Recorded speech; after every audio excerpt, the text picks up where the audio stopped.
What's going on, guys? I'm back with some more Pac-12 Online Dynasty here, and of course our Huskies are coming off of an amazing win over the LSU Tigers in a great game that was hard fought until the very end. We edged them out by 3 points, 38-35, and so now we take a little bit of a break because we're playing against an FCS team, or as I like to call them, high school teams, because they're no good on this game, before we get into Pac-12 play. And every Pac-12 team in this dynasty is, of course, controlled by another user, and it's going to be a lot of fun to go through those games and have some very good competition in this Pac-12 conference. So you can see here I'm doing my recruiting for the week. I was looking at Babatunde Williams at defensive end and some left tackles that are just tackles that are looking at Big Ten schools, because I want to have some 5-star talent on my offensive line, because that is where I like to focus the building of my offense. I'll worry about weapons a little bit later. And I got some other great guys I'm looking at here. As I mentioned before in my last UTSA video, it's so different recruiting in this mode, or this dynasty I should say, compared to with UTSA, just because of who I can go for and what type of school I have. And so going after a great cornerback right there, has some great coverage ratings, hoping I can snag him and continue to get some more great players on this team. And so now we play FCS Northwest. Here's Keith Price, who had a brilliant game last week against LSU. He only had like 5 or 6 incompletions on the day and 0 turnovers, which was the main thing I thought in our victory over LSU, compared to especially against San Diego State when we lost by 10 points when I threw 3 picks with Price. So we got the ball here first in the first quarter. I'm not going to make this video very long, by the way, because it is an FCS school. Just going through kind of the highlights and whatnot. I'm going to still take it through the game like I do usually, but just a little bit less. And on our first drive, Jesse Callier caps it off with a touchdown. So we would then force them to punt the ball, and then scrambling to my right with Keith Price and looking left, and it's caught by Kevin Smith. He's going to break a tackle and do a nasty spin move. Into the end zone he goes. Touchdown Huskies. It's already 14-0 here in the first quarter. But we do let them get downfield a little bit. They had a couple of nice plays stretched together. Then they hit their wide receiver over there on the curl route, wide open inside the 5-yard line now. And on second and goal, they hand the ball off to their, I don't know what you call that guy, I just call him a wing, I guess, and that's going to be a touchdown. And so it's 14-7. You know, they got a score on here, so it's looking pretty good for them so far.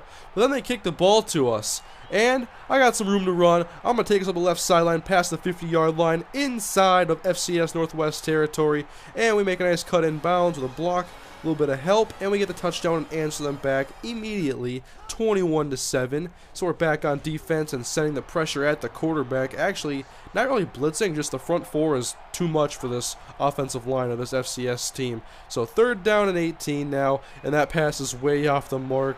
So we force them to punt. The defense is all jacked up. Everybody's getting ready now for Pac-12 play here in just an episode.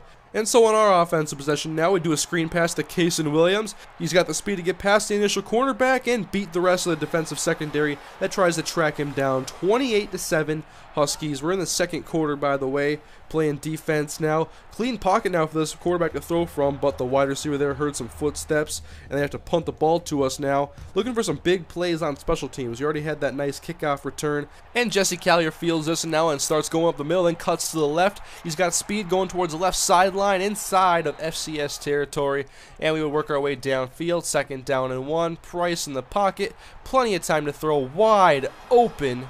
DeAndre Campbell with the touchdown. 35-7 now Huskies. Keith Price once again having a great game, as he should against a team like this with a poor secondary and a poor team overall. And then they throw an interception picked off by Anthony Goburn, and Goburn is headed to the end zone. Touchdown Huskies, 42-7. And we're still in the second quarter, and just not really blitzing them like I said before, just bringing the pressure still off the edge there, and then the inside pressure eventually gets to them. We'll go to the third quarter now. I put in the backups right away to start the second half, gave Keith Price and the starters a break, so they did go down the field. They got a touchdown there. It's 42-14. We have quarterback Derek Brown in the game, and on this play action, heaving this ball deep, and it's caught inbounds by Kevin Smith. That was a nice catch. He was inbounds, and now on 1st and goal, hand after Bishop Sankey runs over a defender. Into the end zone he goes, and that's going to make it 49-14. And we went on to win pretty handedly in this little tune-up game we had here before we get into Pac-12 play, 56-14.